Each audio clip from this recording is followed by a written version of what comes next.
Hello bull draggers. दोस्तों, हर bull run की एक खासियत होती है, उसमें एक थीम या एक स्टोरी होती है जिसके बेसिस पर मार्केट्स लगातार तेज़ी से ऊपर जाते हैं।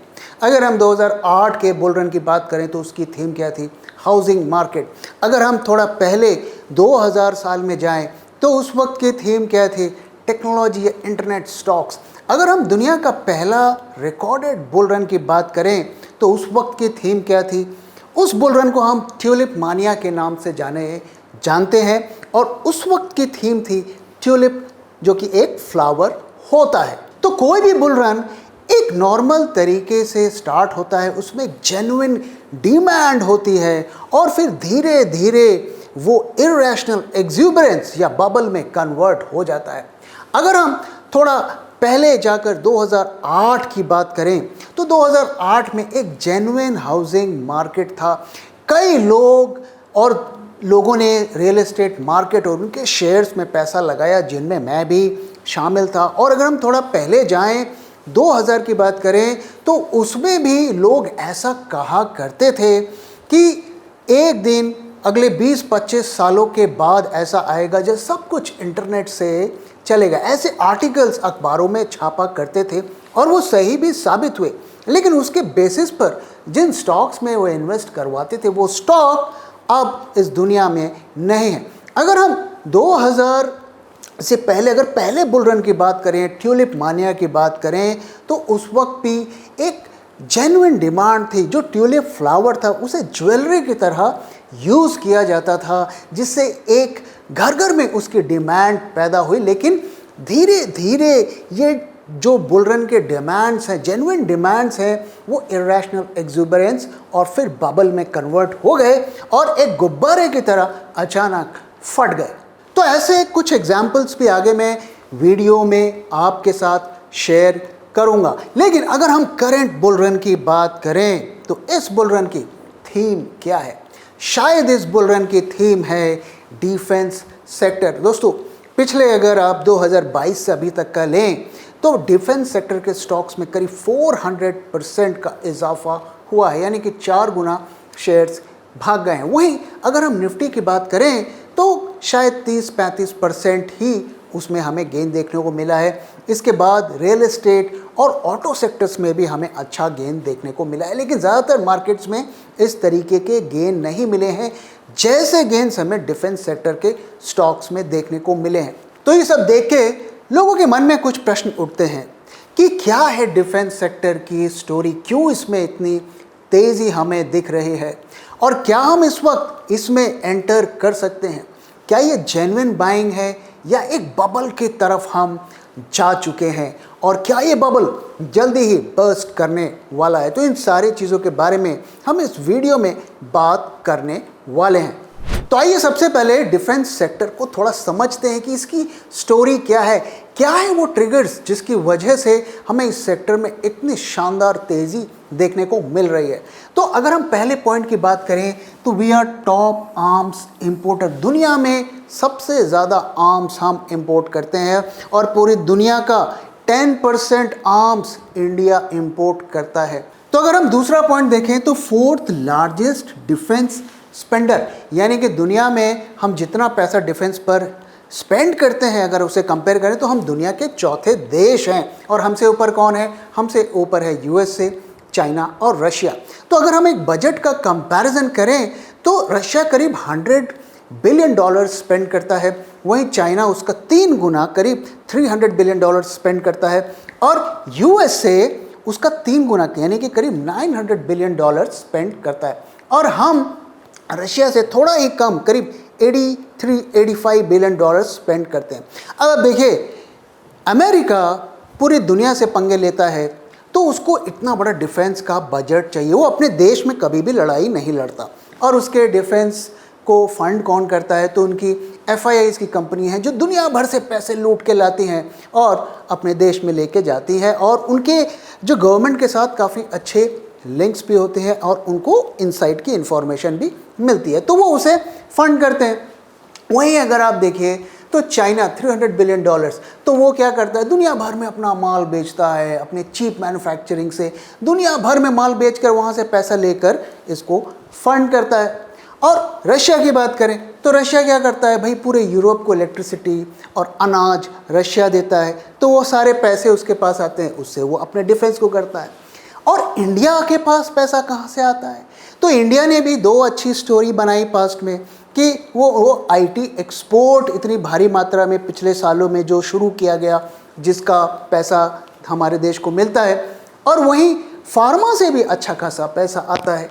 तो इसके अलावा कोई तीसरा विकल्प क्या हमारे पास है जो हमारे देश में इतना पैसा लेकर आए, जिसको यूज़ करके हम अपने डिफेंस की इतना हम खर्चा करें?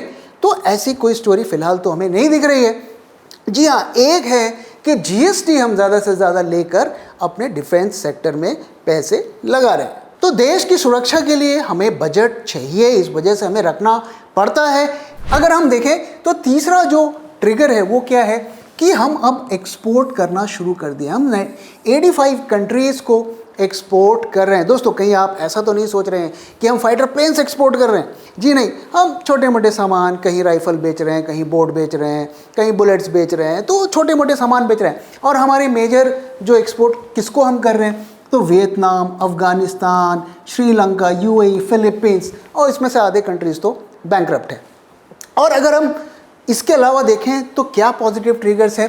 तो फॉरेन वेंडर्स को 30% अब ऐसा मैंडेट कर दिया गया है कि जो भी फॉरेन वेंडर्स हमें सप्लाई करेगा डिफेंस के इक्विपमेंट्स या जो भी मशीनरी है, तो उसका 30% पार्ट्स वो इंडिया से उसे सोर्स करना पड़ेगा। तो ये भी एक बड़ा ट्रिगर है डिफेंस कंपनीज़ के लिए।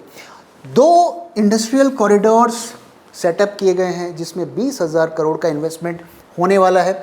एफडीआई में इंक्रीज़ किया गया 49% से 74% किया गया थ्रू ऑटोमेटिक रूट, और अगर गवर्नमेंट अप्रूवल से 100% की भी मंजूरी मिल सकती है। तो एफडीआई में भी एक बढ़ोतरी की गई जिसकी वजह से ये ट्रिगर आया है। और सबसे बड़ा ट्रिगर ये है कि आने वाले कुछ सालों तक, यानी कि 2032 तक करीब $180 बिलियन का हमारे पास डिफेंस कंपनीज, हमारी डिफेंस कंपनीज के पास ऑर्डर है या आ सकता है, इसका पोटेंशियल है। और इसी की वजह से इतनी हमें तेज़ी मार्केट में देखने को मिल रही है इन स्टॉक्स में। तो आइए अब थोड़ा हम स्टॉक्स को देखते हैं, डिफेंस सेक्टर के स्टॉक्स के। तो अगर डिफेंस सेक्टर के इंडेक्स में देखें तो ये स्टॉक्स आते हैं, और इसमें आप देख सकते हैं ये यहाँ पर 1 ईयर रिटर्न आप देख सकते हैं। तो आप देखिए ज़्यादातर जो स्टॉक्स हैं उनके 100% से ज़्यादा रिटर्न्स पिछले 1 साल में आए हैं, और कुछ थोड़े बहुत नेगेटिव या फ्लैट भी हैं 1-2 स्टॉक्स, लेकिन ज़्यादातर में आप देखिए तो अच्छे खासे गेंस देखने को मिले हैं। और टॉप परफॉर्मर कौन है? कोचिन शिपयार्ड। जी हाँ, इस स्टॉक को हमने 2021 में अपने पोर्टफोलियो में डाला था। जो लोग हमारे वीडियोस को देख रहे हैं, इसका जिक्र मैंने एक वीडियो में भी किया था उस दौर में। तो आप लोगों में से काफ़ी लोगों के मैसेज आते हैं, थैंक यू मैसेज आते हैं इस स्टॉक के लिए। तो स्टॉक्स के परफॉर्मेंस तो बहुत शानदार हैं, लेकिन क्या इस सेक्टर में कंसर्न्स हैं? क्यों इस वक्त काफ़ी लोग इस सेक्टर के ऊपर चिंता जता रहे हैं? उनके रीजंस मैं आपके साथ शेयर करता हूँ। तो पहली चीज़ तो ये है कि the stocks are richly valued. अब ये बबल में है या नहीं है, इसके बारे में लोगों के ओपिनियन में डिफरेंस है, लेकिन हम ये नहीं कह सकते कि दी स्टॉक्स आर चीप। इन्हें हम फ्रॉथी वैल्यूएशन लेवल्स करार कर सकते हैं। ऐसा मैं क्यों कह रहा हूँ, आइए हम देखते हैं। तो ये वही स्टॉक्स हैं जो मैंने अभी आपको दिखाया, और इसमें अब साथ में आप यहाँ पर उनके पीईज को देख सकते हैं, और उनके सेल्स और प्रॉफिट्स को भी देख सकते हैं। 5 साल के CAGR की मैं बात कर रहा हूँ, मैं 1 साल 2 साल की बात नहीं कर रहा हूँ। तो पहला कंसर्न आप देखिए कि एवरेज PE अगर आप देखें इस सेक्टर की तो 95 है। आप बताइए, इसमें ज़्यादातर जो हैं PSU स्टॉक्स हैं, क्या इतनी वैल्यूएशंस को जस्टिफाई किया जा सकता है? और आप देखिए, लुक एट द वैल्यूएशंस, 185, 99, 171, इस तरीके की वैल्यूएशंस पर ये स्टॉक्स ट्रेड हो रहे हैं। और वहीं उनके अगर सेल्स की ग्रोथ देखें तो क्या वो उस रफ्तार से ग्रो होता हुआ दिख रहा है? अगर हम एक आध को छोड़ दें, जेन टेक्नोलॉजीज 37 और 22 और यहाँ पर DCX सिस्टम्स, तो इनको छोड़ दें तो बाकी में कुछ खास ग्रोथ उस तरीके से देखने को नहीं मिल सकते। शायद आप किसी में से इनमें से कुछ कंपनीज के 1 साल का डेटा निकाल कर बताएंगे देखो इतना ग्रोथ है, लेकिन 1 साल के बेसिस पर क्या इतनी वैल्यूएशंस दी जा सकती हैं, ये सबसे बड़ा क्वेश्चन है।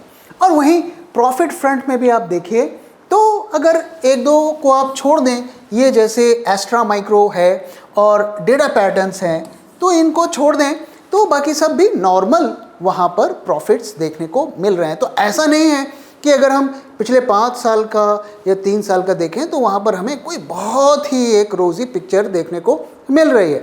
तो वैल्यूएशंस जो हैं आज के डेटा को देखकर, उनके सेल्स और बॉटम लाइन और टॉप लाइन को देखकर तो हम जस्टिफाई नहीं कर सकते। हाँ, क्या अगले 4 साल, 5 साल, 6 साल में क्या उसको ये बढ़ाकर इतने लेवल तक ले जाएंगे कि हम इतनी वैल्यूएशंस आज दें?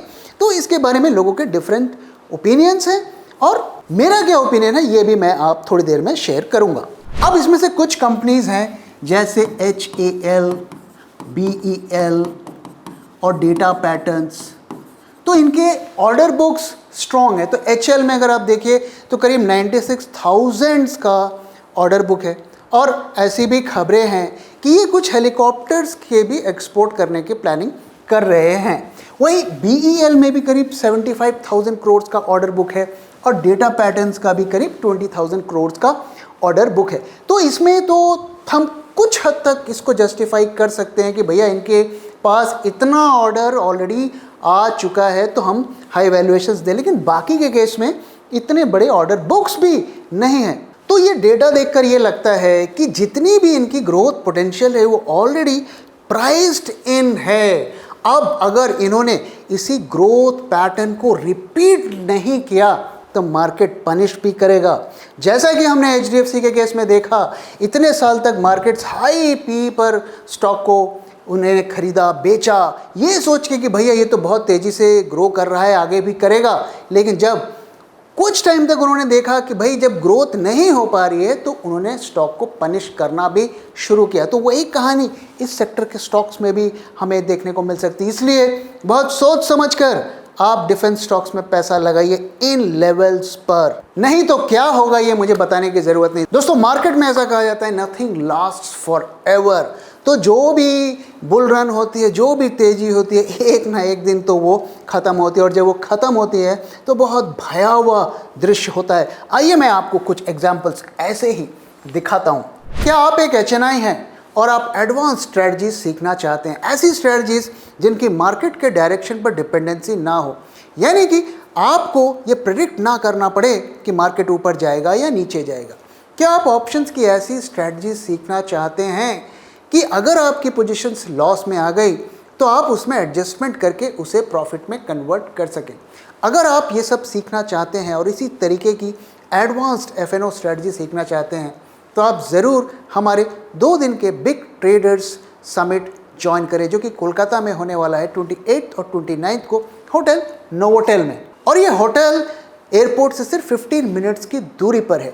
इस प्रोग्राम में न सिर्फ क्लासरूम की क्लासेस होंगी, इसके अलावा बहुत सी इनफॉर्मल फ्रेंडली डिस्कशंस भी होंगी, जहां पर आप बहुत सारे टिप्स टेक्निक्स भी सीख पाएंगे और कंटिन्यूसली हमारे साथ इंटरेक्ट कर पाएंगे।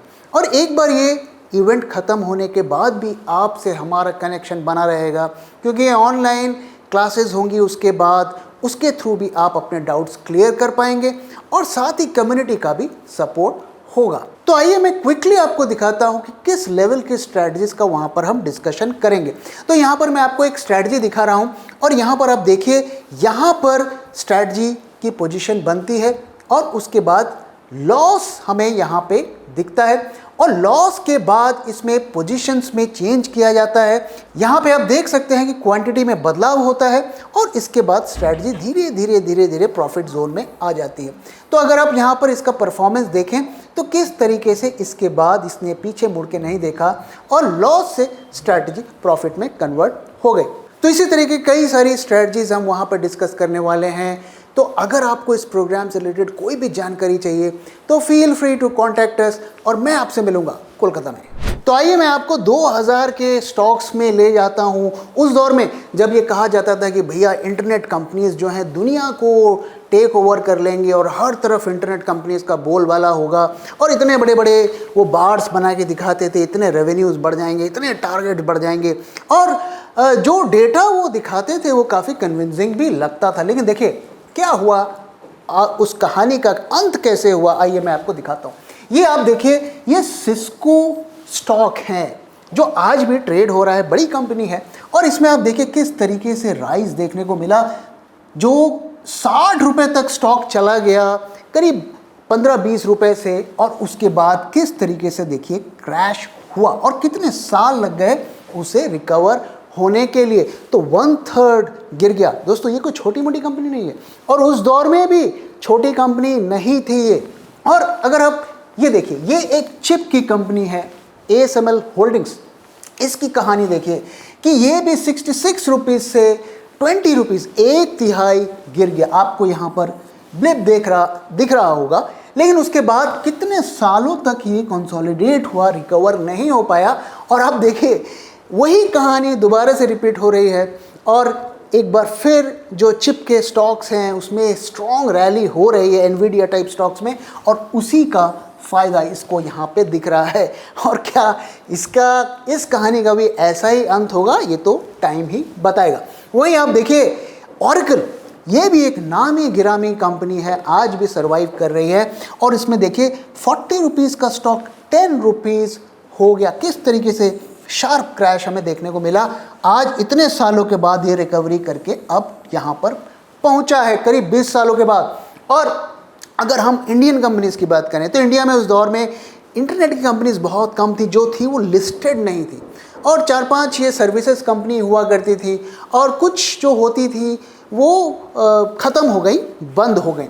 और इन्फोसिस में भी आप देखिए 180 रुपीज़ का स्टॉक 65 तक पहुंच गया। इन कंपनीज़ में ज़्यादा गिरावट क्यों नहीं हुई? क्योंकि उन्होंने जम के लोगों को निकाला, क्योंकि इनका बिजनेस मॉडल ही ऐसा है, जितना बिजनेस आएगा उतने ही लोग रखे जाएंगे, कुछ प्लस माइनस बेंच रखा जाएगा और बाकियों को लात मार के निकाल दिया जाएगा। तो ये बच गई। तो ये वो कंपनीज़ हैं जो सरवाइव कर गई और कितने ही बड़े बड़े नाम जिनके बड़ी बड़ी ग्रोथ स्टोरीज, ग्रोथ प्लान्स हुआ करते थे, वो नहीं सरवाइव कर पाई, वो बर्बाद हो गई। अगर आप 2008 में देखें तो वही कहानी है, कोई इसमें ज़्यादा डिफरेंस नहीं है। आप में से काफ़ी लोगों ने इन स्टॉक्स में ज़रूर पैसे लगाए होंगे अगर आप पुराने इन्वेस्टर हैं। और आप देखिए ये यूनिटेक हाउसिंग मार्केट, NCR के हाउसिंग मार्केट का एक बड़ा नाम, पूरा पैन इंडिया इनका प्रेजेंस था, बड़े बड़े ये टावर्स बनाते थे। किस तरीके से स्टॉक प्राइस जूम हुआ और डाउन हुआ। और देखिए डिमांड भी जेन्युइन थी, उस दौर में हर कोई घर खरीद रहा था, लोन्स ईजी थे, लिक्विडिटी थी और डिमांड्स भी जेन्युइन थे। किस तरीके से वहाँ पर क्रैश हुआ और आज भी रिकवर नहीं हो पाया। ये देखिए DLF, उस तेज़ी का यूज़ करके इन्होंने IPO लाया, IPO के बाद शेयर ऊपर गया और देखिए कैसे क्रैश हुआ और इतने सालों के बाद अब जाकर रिकवरी देखने को मिली है। एक और दूसरे सेक्टर का स्टॉक दिखाता हूं, एडुकॉम सॉल्यूशंस। ये ऐसा कहा जाता था कि आने वाले टाइम ऑनलाइन क्लासेस का होगा, सारा क्लासेस चलेंगी और ये उसके सॉफ्टवेयर बनाते थे।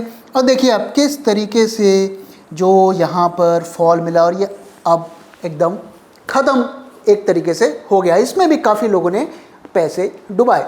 और यहीं पे आप देखिए रिलायंस पावर, नामी गिरामी नाम, अंबानी का ब्रांड, उस वक्त इतना बड़ा जो ब्रांड हुआ करता था, एडैक भी, और वहाँ की कहानी आप देखिए किस तरीके से डाउन होती है।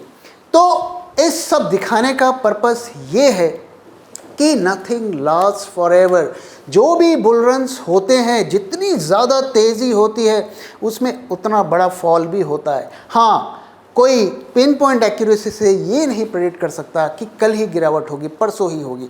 लोग ये कह सकते हैं कि अब ये बबल टेरिटरी पर चला गया। गुब्बारे की खासियत होती है कि वो कितने ऊपर जाके फटेगा, ये बताना बहुत मुश्किल होता है। तो डिफेंस सेक्टर इस वक्त थोड़ा थोड़ा बबल टेरिटरी पर जाता हुआ दिख रहा है, इसमें कोई शक नहीं है। लेकिन क्या वो पूरी तरीके से बबल बन गया है, ये कहना दावे के साथ थोड़ा मुश्किल है। इस वक्त हमें थोड़ा वेट एंड वॉच करना पड़ेगा। शायद हमें अगले 2-3 क्वार्टर के डेटा को देखना पड़ेगा। इसके अलावा क्या कंसर्न्स हैं सेक्टर के? देखिए दोस्तों, एक जो सबसे बड़ा कंसर्न है इस सेक्टर का वो है कि इन सभी कंपनीज का लार्जेस्ट कस्टमर कौन है? यूएस से नहीं है, रशिया नहीं है, चाइना नहीं है, largest customer is government of India. यानी कि जो भी इनका ये माल बना रहे हैं वो सरकार खरीद रही है। सरकार को फंड कौन कर रहा है? सरकार को फंड हम कर रहे हैं, हम जीएसटी दे रहे हैं, इनकम टैक्स दे रहे हैं और उसी पैसे से ये खरीदा जा रहा है। तो क्या ये ग्रोथ मॉडल सस्टेनेबल है? ये सोचने वाली बात है। अगर ये अपने आर्म्स को दुनिया भर में बेचना शुरू कर देते हैं अगले एक आध साल तक, अगर ऐसा होता है तो डेफिनेटली मैं कहूँगा ये बबल नहीं है। लेकिन अगर ये सारा कुछ इंडियन गवर्नमेंट को ही बेचते हैं और वो ये छोटी छोटी कंट्रीज़ को राइफल और बोट और ये सब बेचते हैं, तो इसको मैं इस वक्त बबल टेरिटरी ही मानूंगा। तो अगर हमें इन सेक्टर्स पर अभी एंट्री करनी हो तो क्या हमें करना चाहिए? तो कुछ फैक्टर्स को हमें यहाँ पर देखना पड़ेगा। पहला ये कि ऑर्डर बुक्स किसके कैसे हैं। मैंने कुछ डेटा आपके साथ शेयर किया। उन कंपनीज के पास जेन्युइन ऑर्डर बुक्स हैं, ऑलरेडी ऑर्डर्स आ गए हैं जिनको वो अगले कुछ साल तक सर्विस करेंगे, लेकिन इस लेवल पर वो ऑलरेडी प्राइस्ड इन है। दूसरा जो फैक्टर है हमें देखना पड़ेगा कि एक्सपोर्ट्स में कैसे ग्रोथ होती है।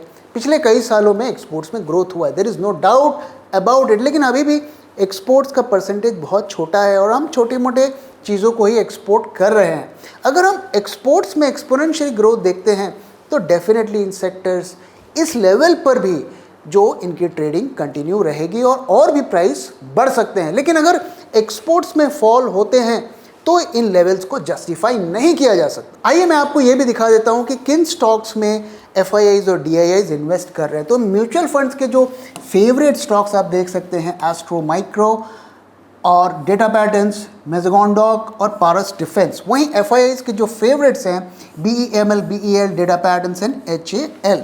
इसमें से BEML और जो हमारे पोर्टफोलियो में ऑलरेडी इंक्लूडेड है, तो ये ऐसे स्टॉक्स हैं जो हमारे वॉच लिस्ट पर रह सकते हैं।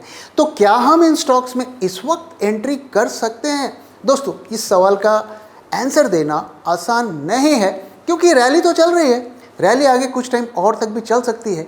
लेकिन अगर आप वैल्यूएशन से ऑब्सेस्ड हैं, अगर आप वैल्यूएशंस के बेसिस पर इन्वेस्ट करते हैं, तो इन लेवल्स पर अभी हम इन स्टॉक्स पर एंट्री नहीं कर सकते। हमें थोड़ा सा वेट करना पड़ेगा।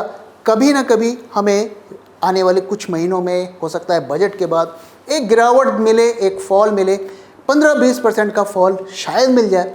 उस वक्त हम फ्रेश एंट्री बना सकते हैं। अगर आपने पहले से एंट्री इसमें बनाई हुई है तो उसे हम होल्ड कर सकते हैं और उसमें भी हमें एक स्टॉप लॉस लगा कर रखना चाहिए कि भाई इस लेवल से नीचे अगर स्टॉक गया तो हम इससे एग्जिट करेंगे। नहीं तो हमने देखा है कि जब बबल बस्ट होता है तो क्या होता है और आप उस सिचुएशन में रहना नहीं चाहेंगे। तो दोस्तों, इसी के साथ इस वीडियो को मैं यहाँ पे ख़त्म कर रहा हूँ। वीडियो कैसा लगा ज़रूर बताइएगा और इस सेक्टर के बारे में अपना ओपिनियन भी शेयर करना मत भूलिएगा। साथ ही आपके फेवरेट डिफेंस के पिक्स क्या हैं ज़रूर बताइएगा और क्यों उन्हें आप पसंद करते हैं ये भी शेयर करिएगा। Thank you very much for your time and thank you for watching.